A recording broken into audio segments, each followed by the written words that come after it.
Syukur hadirin sekalian kita panjatkan selalu kepada Allah Subhanahu wa taala. Dalam keadaan senang, susah, kita diperintahkan oleh Allah untuk bersyukur. Karena nikmat yang Allah taala berikan kepada kita ini bukan hanya harta benda saja. Bukan hanya hadirin sekalian suasana yang aman saja. Kesehatan termasuk nikmat Allah yang paling besar. Dan nikmat yang paling besar dari segala-galanya adalah nikmat iman dan nikmat Islam. Inilah nikmat yang paling besar. Dalam sebuah hadis yang diriwayatkan oleh Anas radhiyallahu anhu, apabila di dunia ini masih ada orang yang mengucapkan Allah, Allah, masih ada orang yang beriman kepada Allah, maka dunia ini tidak akan dikiamatkan oleh Allah. Jadi kapan terjadi hari kiamat? Terjadinya hari kiamat hadirin sekalian ketika itu tidak ada lagi manusia yang baik tinggal di permukaan bumi ini. Yang baik, yang beriman semuanya mati. Allah datangkan angin dari surga.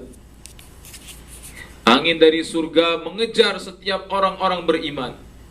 Walaupun dia berlari, dia hadirin sekalian melindungi dirinya di dalam goa, di tempat yang paling jauh sekalipun, maka angin akan datang kepadanya dan akan mematikan orang yang beriman ketika itu. Tinggallah manusia-manusia yang tidak beriman kepada Allah. Sebaik-baik manusia, kata Nabi, adalah orang yang mendapati di saat dia hidup hari kiamat, menemui hari kiamat. Ini seburuk-buruk manusia. Hadirin sekalian, maka nikmat Allah ini patut kita syukuri. Memang manusia ini baru sadar dengan nikmat Allah setelah nikmat itu hilang dari diri dia. Contohnya nikmat mata. Waktu masih muda kita tidak pernah nyangko mata itu nikmat yang besar dari Allah. Nengok cewek jelalatan, suruh ngaji tak galak.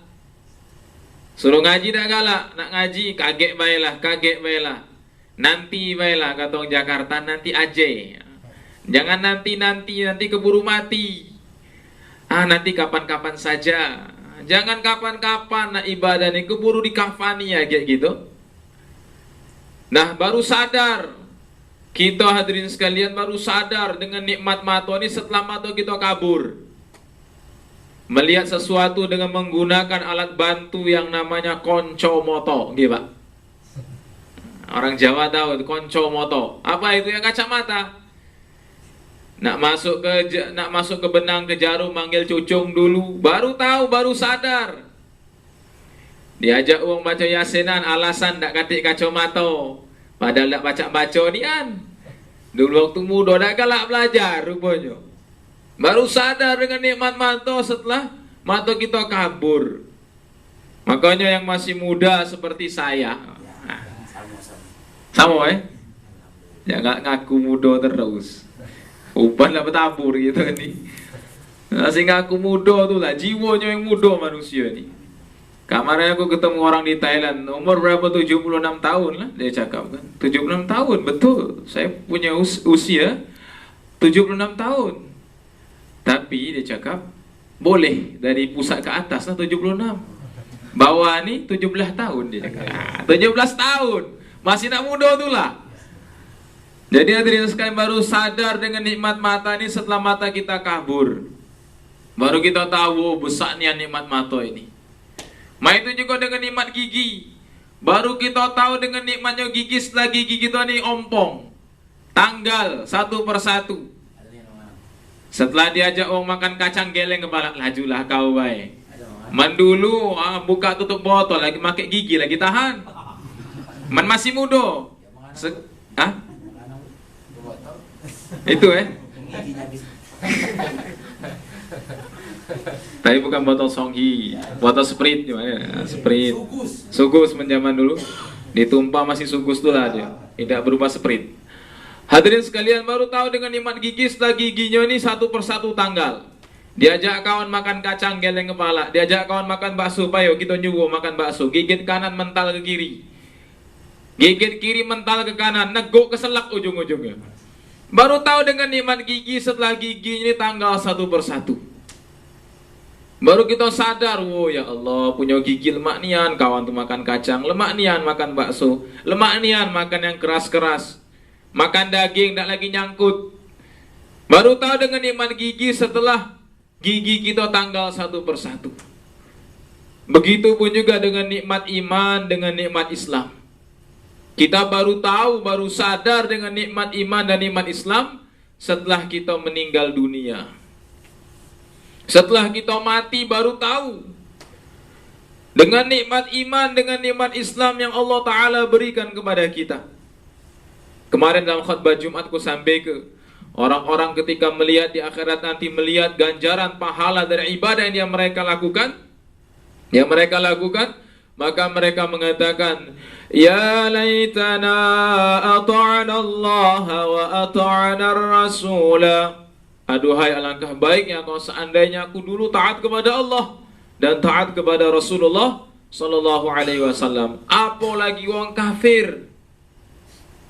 Orang kafir sebelum dia dimasukkan ke dalam neraka, Syekh Al-Munabbih mengatakan dalam kitabnya, disyarah dalam kitab Hayatus Sahabah, sebelum orang kafir ini dimasukkan ke dalam neraka, ditampakkan oleh Allah mengenai kemuliaan hewan.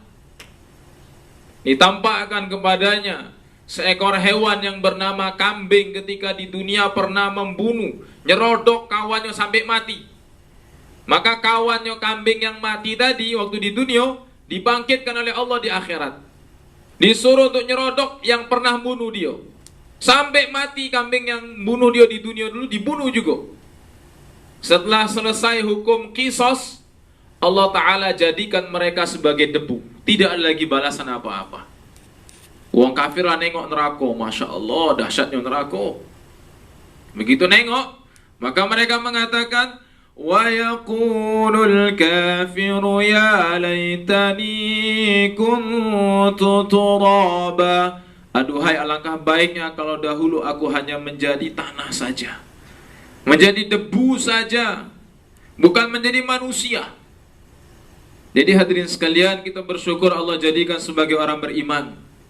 Bersyukur Allah Ta'ala berikan nikmat yang begitu banyak kepada kita, sehingga Allah Ta'ala memberitahukan kepada kita jangan sampai ngingkari nikmat Allah.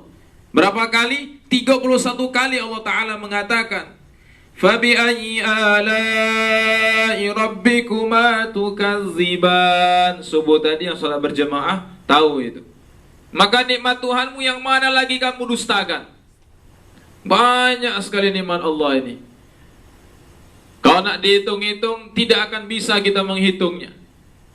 Bayangkan Allah Ta'ala berikan kita oksigen secara cuma-cuma. Allah Ta'ala berikan penerangan berupa matahari secara cuma-cuma. Begitu banyak nikmat Allah. Bahkan kekurangan-kekurangan dalam diri kita ini pun juga nikmat Allah. Kekurangan pandangan.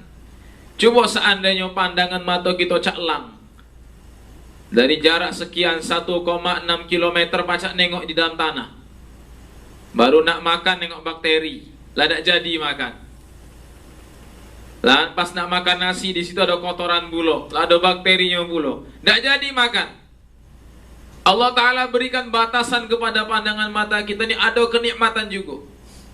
Begitupun juga kalau seandainya pendengaran kita seperti angsa, tak pacak tidur, apalagi yang pinggir jalan.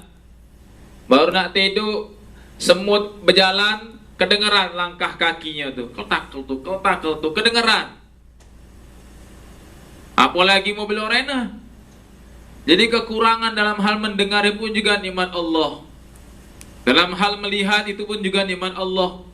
Maka kita syukuri nikmat Allah dengan cara kita beribadah kepada Allah. Al-Kayyisu, Nabi katakan, Al-Kayyisu man dana nafsahu wa amila lima ba'dal maut. Orang yang cerdas, orang yang pintar. Al-Kayyis man dana nafsahu, orang yang bisa mengendalikan nafsunya. Wa amila lima ba'dal maut, dan dia beramal sebelum datangnya kematian kepadanya. Kapan kita mati tidak tahu. Wal ajizu, sedangkan orang yang dia bodoh, orang yang dia ini lalai, lengah. Man atba'a nafsahu hawaha wa tamanna 'ala Allah. Dia selalu mengikuti hawa nafsunya, berangan-angan supaya Allah Ta'ala ampuni dia. Tidak ada ceritanya. Maka hadirin sekalian dirahmati Allah Ta'ala, mumpung nyawa di kandung badan, mumpung, pakai aji mumpung gitu, dak kati Islam terlambat, dak kati. Sebelum nyawa sampai di tenggorokan Allah terima taubat gitu. Jangan putus asa dari rahmat Allah. Karena rahmat Allah sangat luas. Maka kita niatkan, gunakan umur kita ini untuk taat kepada Allah.